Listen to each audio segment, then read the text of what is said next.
Ya, hari ini tema firman Tuhan dari gereja adalah bangkit dari kegagalan. Bangkit dari kegagalan. Saya mau tanya dulu, siapa yang pernah merasa gagal? Ya, yang pernah saja, yang tidak pernah boleh pulang. Di dalam hidup ini yang namanya gagal itu pasti kita semua pernah mengalami, ya saudara. Di dalam segala hal lah, dari kecil ya sampai kita dewasa, sampai menjadi tua, ya bahkan mungkin tidak terhitung berapa banyak kegagalan yang sudah kita buat di dalam hidup. Tapi ya, yang namanya kegagalan itu memang harganya mahal, ya. Ketika kita berbuat satu kegagalan, lalu kita harus membayar harga. Tetapi jangan terpuruk di dalam kegagalan itu, ya, karena Tuhan masih punya rencana yang lebih baik. Asal kita mau bangkit. Ya, orang yang seorang pemenang itu bukan berarti dia tidak pernah gagal. Seorang pemenang itu adalah seorang yang pernah gagal tapi tidak pernah menyerah. Ya, dia bangkit lagi, saudara. Nah, hari ini kita akan belajar dari satu tokoh dalam Alkitab. Saya dikasih tema firman Tuhan ini dan ayatnya juga dari 2 Samuel pasal yang ke-12, ya. 2 Samuel pasal yang ke-12, saudara, ya. Saya diberi ayatnya tapi hanya ayat 19 dan ayat 20, tapi saya pengen kita baca dari atas, ya. Supaya kita tahu, saudara, ya, bahwa apa sih kisah dari ayat ini, saudara, ya. Jadi kisah dari ayat ini kita nggak usah baca karena terlalu panjang, nanti waktunya habis. Satu kali ketika Daud sudah melakukan sebuah kesalahan, saudara tentu ingat, kegagalan Daud yang terbesar dalam hidupnya adalah ketika dia membunuh Uria, pasukannya, dan mengambil istrinya. Ya, dia menghamili. Jadi saudara bisa bayangkan, waktu itu Daud lagi mandi, ya, di atas istananya. Saya waktu ke Israel, ke istana Daud, saya tanya sama tour guide-nya yang orang Israel, itu kamar mandinya, soto rumahnya Daud mana ya? Soto istananya Daud. Terus kamar mandinya Betseba itu di mana? Sampai akhirnya dia melihat Betseba mandi kan. Jadi saya penasaran sih itu. Tapi memang benar, saudara, ya. Ketika kita masuk ke istana Daud itu di kota Daud, kita bisa lihat memang itu. Jadi dia di atas bukit, di bawah itu rumah-rumah. Saya baru melihat itu, ternyata di bawah itu rumah-rumah. Jadi ketika kita berdiri di atas sotohnya itu, memang kita akan melihat di bawah itu rumah-rumah orang. Tapi saya nggak tahu kenapa dia bisa lihat Betseba mandi. Mungkin ya kamar mandi Betseba itu nggak pakai atap. Ya, tapi kita nggak usah membincangkan yang itulah, ya. Nanti terlalu jauh berhalusinasinya. Ya, tetapi kan itu kisahnya. Ketika semua prajurit lagi berperang, Daud tidak ikut perang. Dia jalan-jalan di soto istananya. Lalu dia melihat, kaget ya saudara, saya pikir ini suara teriakan massa di luar. Lalu dia melihat, Alkitab berkata Betseba mandi. Tapi tidak sampai di situ. Ketika Daud melihat Betseba mandi, dia tertarik dengan kecantikan, ya, seorang wanita yang dia lihat. Lalu lihat, ya, sebenarnya kalau Daud mengikuti Roh Kudus, ya sudahlah, lihat, minta ampun ya, aduh ampuni saya Tuhan. Ya, tetapi ini enggak, saudara. Daud panggil prajuritnya. Dia bilang sama prajuritnya, tadi siang jam 3 sore itu ada perempuan mandi. Ya, itu daerah rumahnya itu kira-kira di sekitaran koordinat titiknya di sini. Jadi tolong kamu cari tahu siapa perempuan yang mandi itu.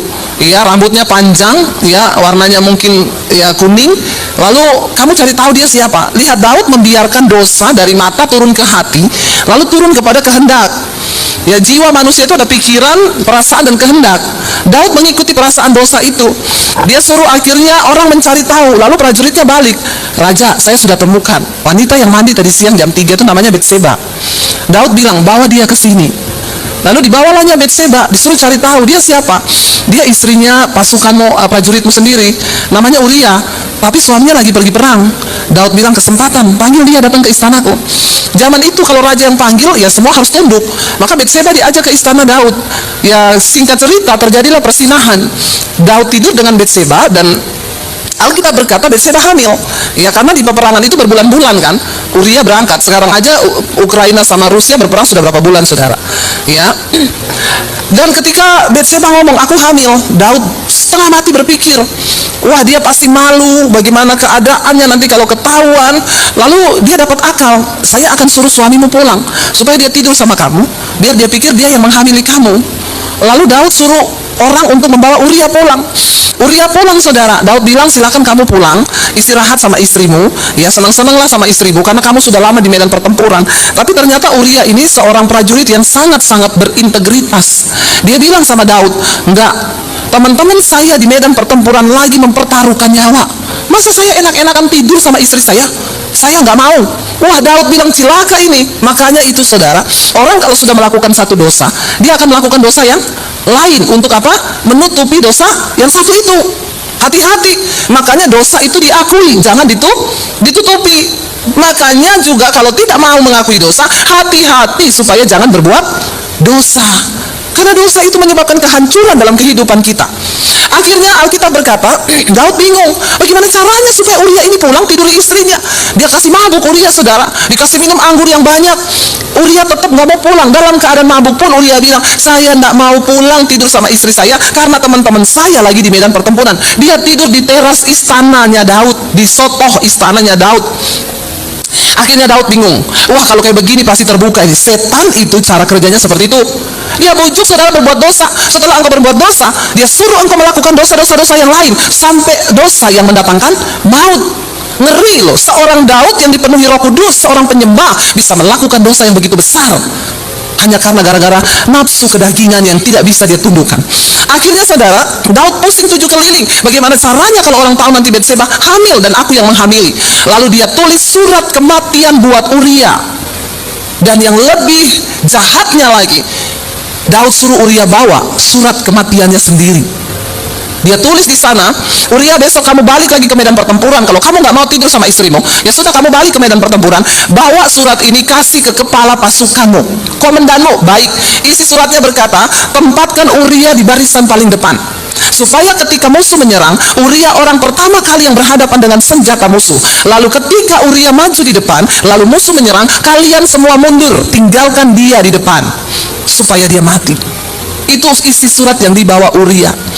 Di jalan juga Uria nggak baca isi surat itu, karena dia memang tidak berprasangka apa-apa.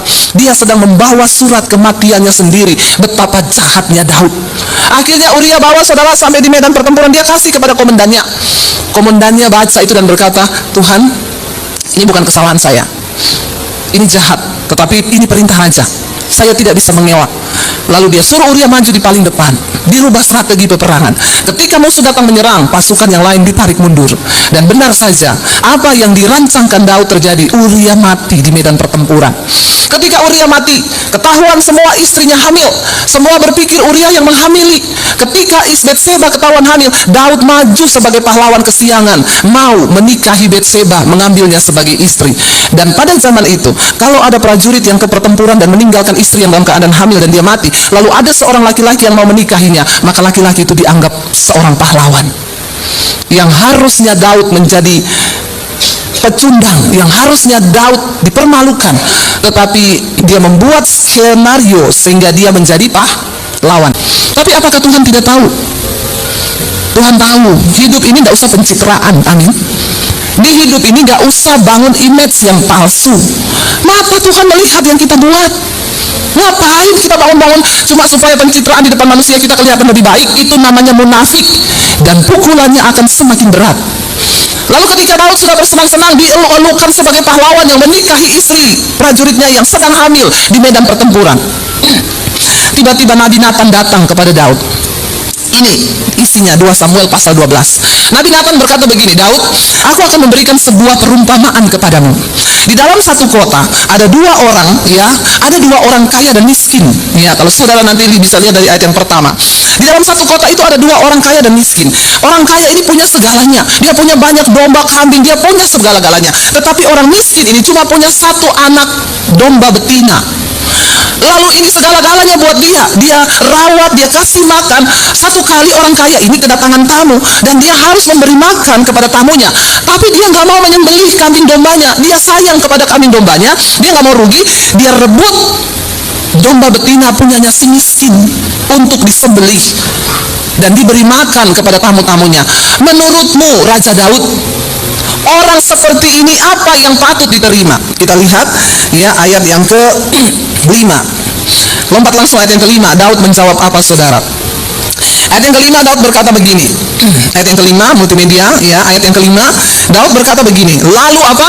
Menjadi sangat marah ya, Daud menjadi sangat marah karena orang itu, dan ia berkata kepada Nathan, demi Tuhan yang hidup, orang yang melakukan itu harus dihukum mati.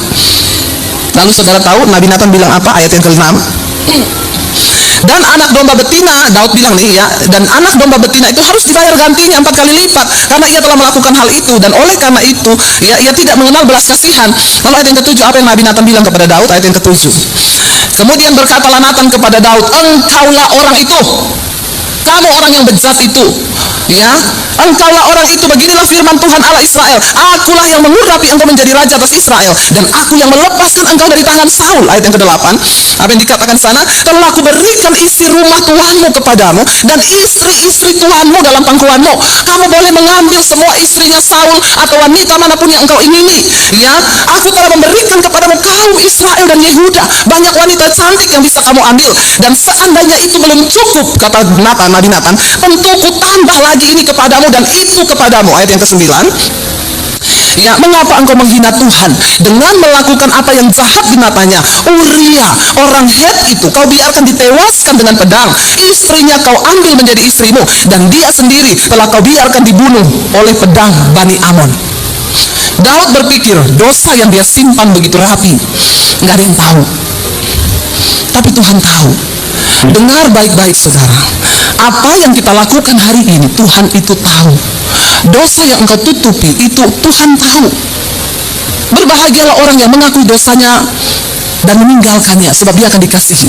Tetapi terkutuklah orang yang menyembunyikan dosanya dengan rapi. Lalu Nabi Nathan datang, dibongkar semua. Ia bilang, kamu orang itu, kamu biarkan dia mati dibunuh oleh pedang Bani Amon. Ya, ayat yang ke-10, apa yang firman Tuhan katakan? Oleh sebab itu pedang inilah ya upah dari dosa itu. Oleh sebab itu pedang tidak akan menyingkir dari keturunanmu sampai selamanya, karena engkau telah menghina aku, huruf besar Tuhan, dan mengambil istri Uria orang Het itu untuk menjadi istrimu. Sebenarnya sebagai raja saat itu, Daud bisa memilih perempuan manapun. Saat itu tidak ada aturan, ya, dan waktu itu Salomo pun istrinya banyak. Tapi jangan saudara bilang tuh semua boleh punya istri banyak. Masa kita tidak boleh bertobat, ya? Itu cuma pada zaman itu bapak-bapak, ya. Sekarang nggak boleh. Kenapa? Punya istri satu saja pusing, apalagi banyak. Amin. Tuh bapak-bapak langsung, iya benar bu, istri satu aja pusing saya. Ya, pada waktu itu sampai Nathan bilang, kalau kurang pun saya cariin. Tapi apa yang membuat dia menghina Tuhan? Daud menyembunyikan dan membuat persekongkolan jahat di dalam hatinya sampai terjadi pembunuhan, ya, karena engkau menghina aku, dan itu dianggap penghinaan kepada Tuhan, karena Daud berpikir Tuhan tidak tahu apa yang dia buat, ya, mengambil istri Uria orang Het itu untuk menjadi istrimu. Ayat 11 Ayat 11 yang dikatakan, beginilah firman Tuhan, bahwasannya malapetaka akan kutimpakan ke atasmu, yang datang dari kaum keluargamu sendiri. Aku akan mengambil istri-istrimu di depan matamu dan memberikannya kepada orang lain. Tabur tuai, saudara. Orang itu akan tidur dengan istri-istrimu di siang hari. Hati-hati, saudara. Ketika engkau melakukan dosa, apa yang kau tabur itu yang akan kau tuai. Tidak ada yang luput di dunia ini. Apa yang ditabur orang itu juga yang akan dituainya. Bahkan anak-anakmu, keturunanmu akan menuai dosamu. Ayat yang ke-12 Ayat yang ke-12 dikatakan, sebab engkau telah melakukannya secara tersembunyi, tetapi aku akan melakukan hal itu di depan seluruh Israel secara terang-terangan. Ya, Tuhan berkata, Daud akan dipermalukan dengan dosa itu. Ayat yang ke-13, ya. Lalu berkatalah Daud kepada Nathan, aku sudah berdosa kepada Tuhan. Dan Nathan berkata kepada Daud, Tuhan telah menjauhkan dosamu itu, engkau tidak akan mati. Untung, ya, Tuhan tidak membalaskan dengan nyawanya, saudara. Ayat 14, walaupun demikian, karena engkau dengan perbuatan ini telah sangat menista Tuhan, pastilah anak yang lahir bagimu itu akan mati. Anak yang dikandung oleh Betseba, ya, anak hasil dosa itu Tuhan bilang akan mati. Ayat yang ke-15, kemudian pergilah Nathan ke rumahnya, dan Tuhan menulahi anak yang dilahirkan bekas istri Uria bagi Daud, sehingga sakit. Ayat 16 dikatakan, lalu Daud memohon kepada Allah oleh karena anak itu, ia berpuasa dengan tekun, ya. Dan apabila ia masuk ke dalam semalam-malaman itu, ia berbaring di tanah, dia merendahkan diri, memohon kepada Tuhan supaya anak itu tidak mati. Ayat yang ke-17, saudara, maka datanglah kepadanya para tua-tua yang di rumahnya untuk meminta ia bangun dari lantai. Daud benar-benar berkabung merendahkan diri di hadapan Tuhan, tetapi ia tidak mau. Juga ia tidak makan bersama-sama dengan mereka. Ya, sebuah kegagalan yang Daud lakukan membuat dia frustrasi, nggak mau makan. Ya, dia tidur di lantai berbaring. Dia seorang raja, saudara. Hampir gila Daud, ya, karena kegagalan dari dosanya telah Tuhan timpahkan atasnya. Betapa berat hukuman yang harus Daud bayar. Dia bersedih karena anaknya harus mati. Tua-tua datang membujuk dia, berkata, mungkin kamu ini raja, jangan berlaku seperti ini. Dia merasa gagal, saudara. Dan pada hari yang ke-7, Alkitab berkata apa? Matilah anak itu. Dan pegawai-pegawai Daud takut memberitahukan kepadanya bahwa anak itu sudah mati. Sebab mereka berkata, ketika anak itu masih hidup, kita telah berbicara kepadanya, tetapi ia tidak menghiraukan perkataan kita. Bagaimana kita dapat mengatakan kepadanya anak itu sudah mati? Jangan-jangan ia mencelakakan diri. Daud sudah stres, depresi, tertekan. Waktu anak itu hidup aja, tua-tua membujuk dia untuk makan, untuk duduk, untuk melakukan segalanya, dia udah gak mau. Apalagi mereka bilang, kalau kita kasih tahu anak itu mati, mungkin dia bisa bunuh diri. Perhatikan saudara, ketika Daud melihat bahwa pegawai-pegawainya berbisik-bisik, mengertilah ia bahwa anak itu sudah mati. Lalu Daud bertanya kepada pegawai-pegawainya, sudah matikah anak itu? Jawab mereka, sudah. Apa yang dilakukan Daud ketika dia mendengar anak itu mati? Ayat yang ke-20 di sana dikatakan, baca sama-sama 1, 2, 3. Lalu Daud bangun dari lantai, ia mandi dan berurap dan bertukar pakaian. Ia masuk ke dalam rumah Tuhan dan sujud menyembah. Sesudah itu pulanglah ia ke rumahnya, dan atas permintaannya dihidangkan kepadanya roti, lalu ia makan. Saudara yang terkasih, mungkin di tengah pergumulan Daud, dia berpuasa, merendahkan diri dengan Tuhan. Dia menerima sesuatu dari Tuhan. Apa yang membuat Daud kuat menghadapi itu? Justru ketika dia dengar anaknya mati, ayat ini berkata, padahal tadi tua-tua pegawai-pegawainya udah takut loh. Saya nggak berani kasih tahu ke Daud kalau anaknya mati. Anaknya masih hidup aja dia nggak mau makan. Apalagi kalau tahu anaknya mati, dia pasti mencelakakan diri. Mungkin dia bisa bunuh diri. Saya yakin yang membuat Daud kuat menghadapi konsekuensi penghukuman Tuhan atas dirinya. Kenapa? Karena Alkitab berkata dia merendahkan diri di kaki Tuhan. Kita semua bisa berbuat sebuah kegagalan. Kita semua bisa berbuat salah. Kita mungkin pernah mengalami sebuah kegagalan, dan itu Daud pun mengalaminya. Tetapi respon kita saat mengalami kegagalan itu yang Tuhan lihat. Itu yang akan menentukan kita bangkit atau tidak. Waktu di dalam kita menghadapi kegagalan itu, dan engkau memilih untuk merendahkan diri di kaki Tuhan. Seringkali saudara, orang-orang pegawai-pegawainya berusaha membujuk Daud, jangan engkau tidur berbaring di lantai, sudah seperti orang gila, tidak mau makan, ya, tapi dia tetap tidak mau.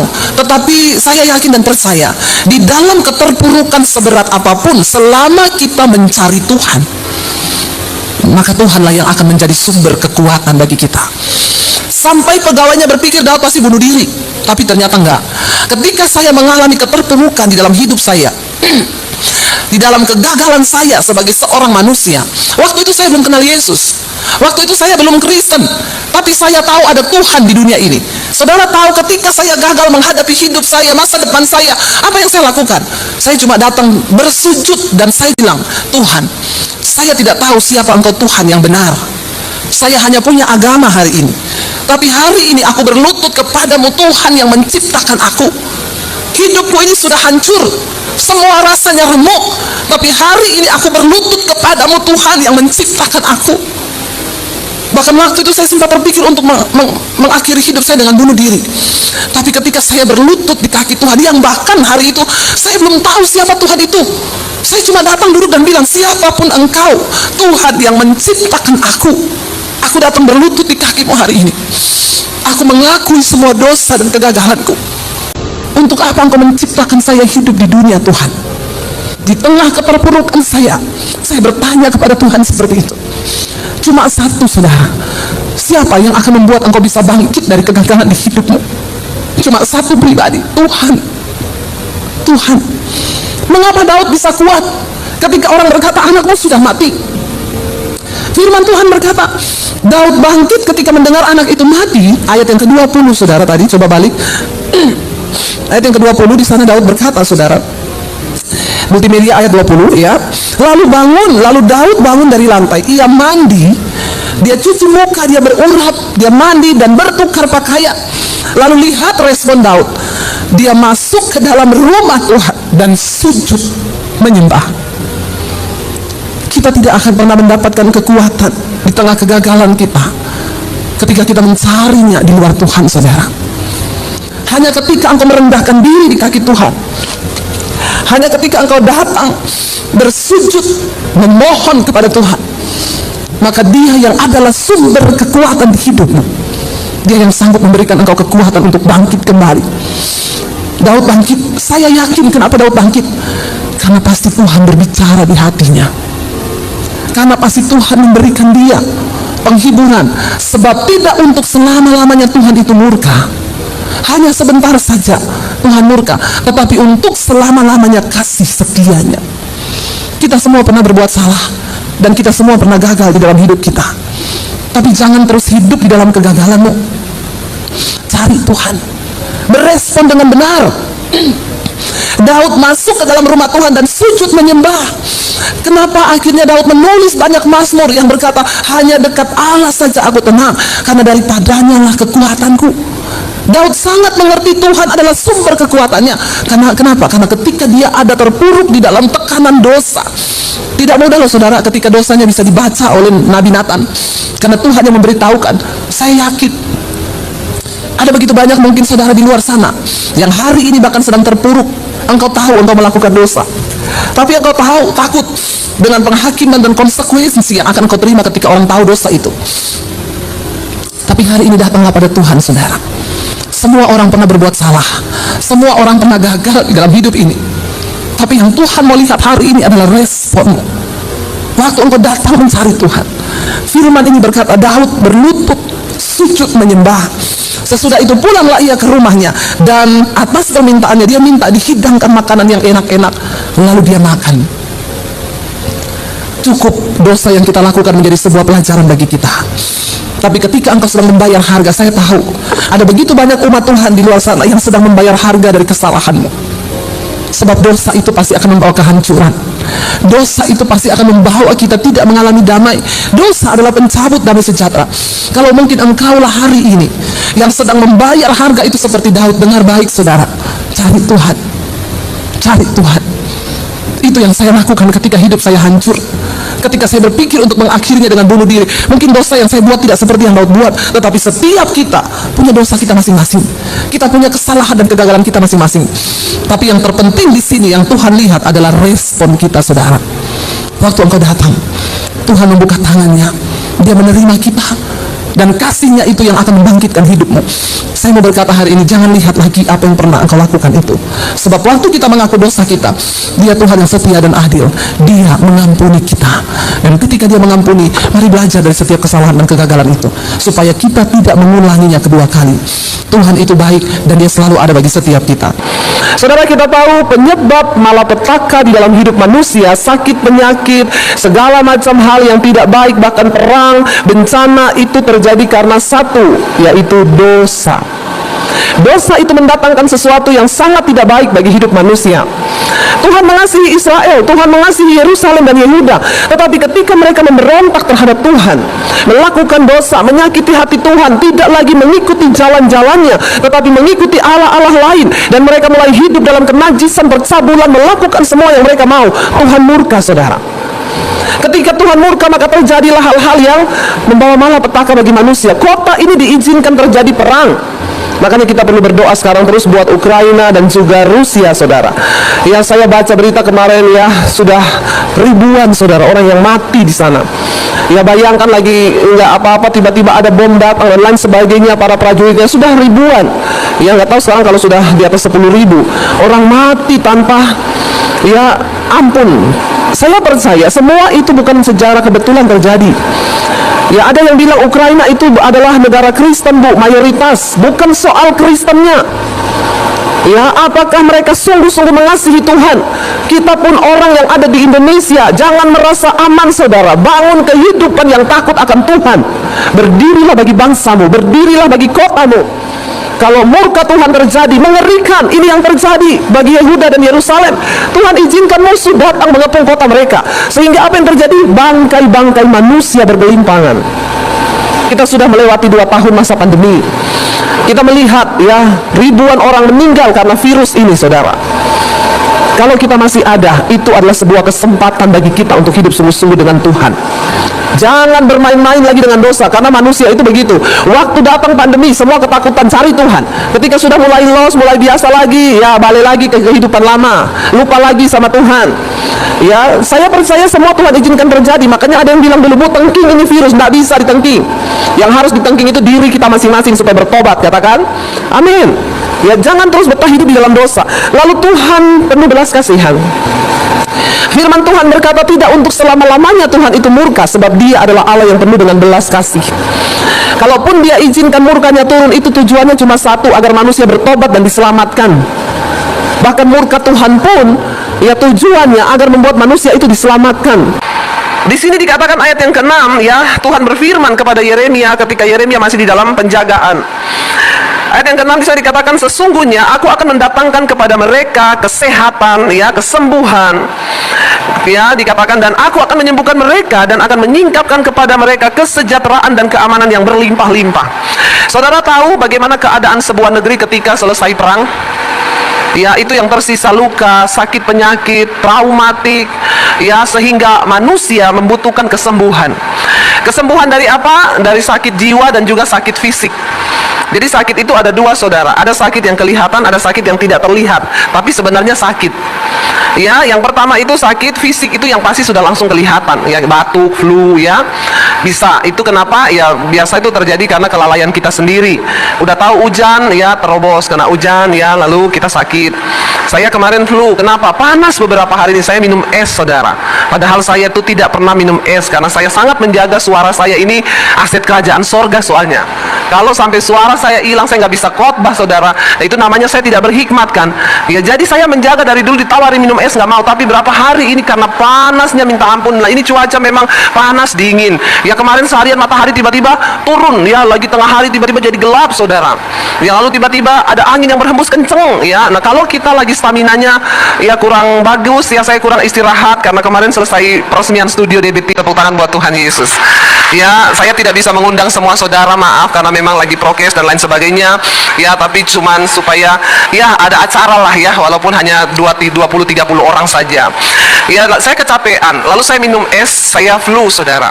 Tapi itu terjadi karena kesalahan saya. Itu penyebab yang datang dari ya luar, bukan dari jiwa. Nah, sekarang yang lebih berbahaya itu kalau sakit yang datang dari dalam, yaitu dari jiwa. Ya, orang itu bisa sakit ya bukan hanya karena faktor yang dari luar. Kalau tiba-tiba orang kena ginjal, kenapa dia bisa sakit ginjal? Karena dia tuh tukang minum minuman kaleng, minuman berenergi. Itu kan berbahaya, saudara.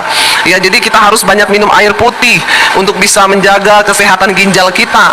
Tapi ada orang kena ginjal, kenapa? Wah, itu dari muda, Bu. Kalau minum, teman anak saya ya masih SD sudah cuci darah, kena gagal ginjal. Saya bilang, anak saya itu anak masih SD udah cuci darah, kenapa? Dia dari kecil minum minuman kaleng. Ya, saya tidak usah menyebutkan merek, bahaya. Tapi itu diminum, kadar gulanya tinggi sekali. Saya sekarang kalau dapat minuman kaleng itu, ya, saya suruh anak-anak buang, ya, jangan juga dikasih orang, saudara. Ya, saya bilang, mana itu racun, jangan diminum. Atau pakai cuci kamar mandi saja. Kenapa, saudara? Kita harus menjaga tubuh kita, karena tubuh ini bait Allah. Tetapi ada sakit, kalau itu ketahuan. Tapi ada sakit manusia yang datang akibat dosa, itu pertama kehantam itu dari dalam jiwa dulu. Ya, saya kemarin ketemu dengan seorang pendengar mesbah doa. Dia bersaksi, ketika masa pandemi, dia ketakutan luar biasa, saudara. Sehingga dia mulai mengalami kegangguan kejiwaan. Tiap hari dia ketakutan, sampai ketakutannya itu tingkat tinggi, ya sampai dia di kamar pun dia gemeteran, saudara. Gemeteran sendiri, nanti gemeteran nangis sendiri. Dibawa sama anaknya ke psikiater, diperiksa, dikasih obat penenang, dikasih obat ini, tetap nggak mempan. Setiap hari dia ketakutan. Dari awal pandemi dia dapat sakit itu. Akhirnya dibawa ke dokter jiwa, saudara. Sampai sudah dikasih obat sakit jiwa, orang sakit jiwa. Karena dokter bilang ini gangguan kejiwaannya sudah parah. Karena sampai sudah pingsan-pingsan. Satu kali ditemukan anaknya pingsan di kamar, dibawa lagi ke dokter, saudara. Lalu ya dia diopnam di rumah sakit, beberapa kali pulang ke rumah.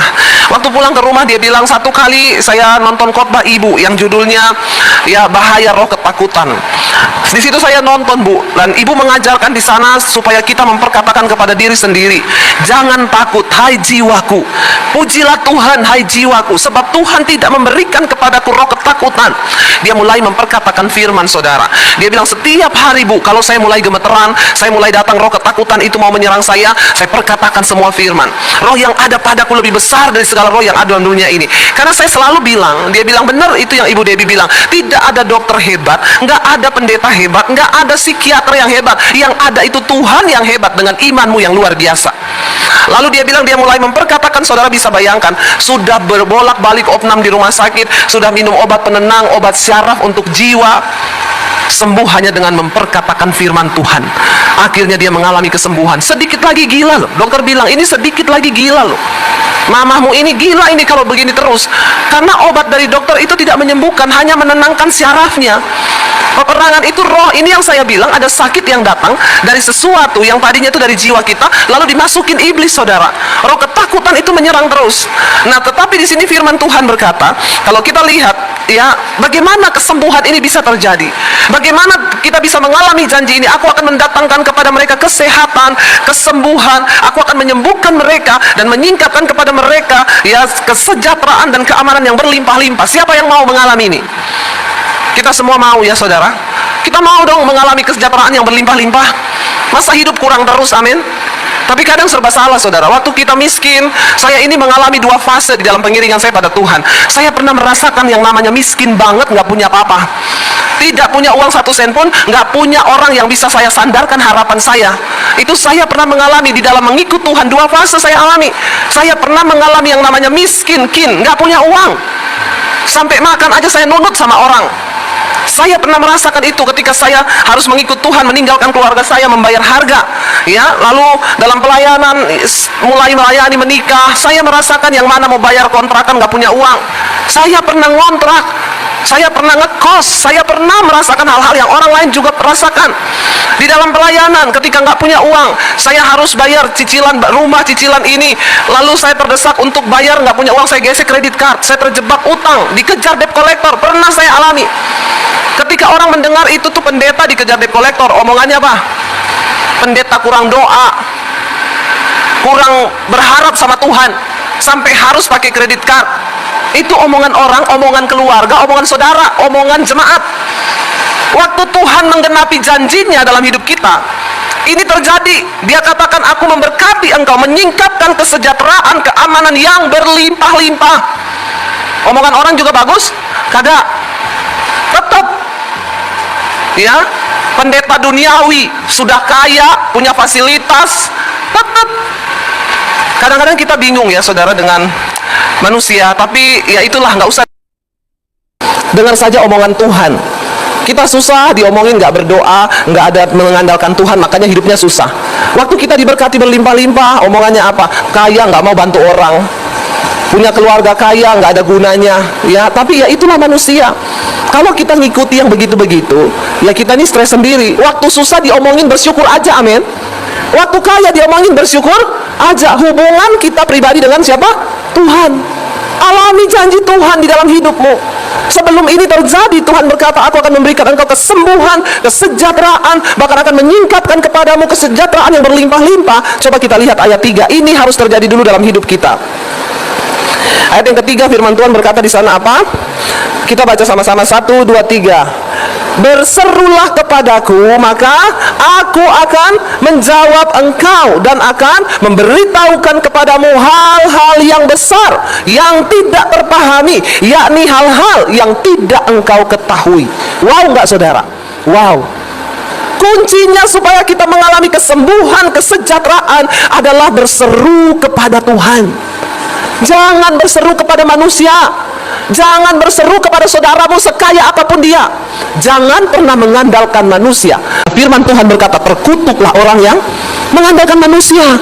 Jangan taruh harapanmu kepada keluargamu sekalipun dia kaya raya. Jangan taruh harapanmu kepada saudaramu sekalipun dia memiliki harta yang berlimpah, karena engkau akan kecewa.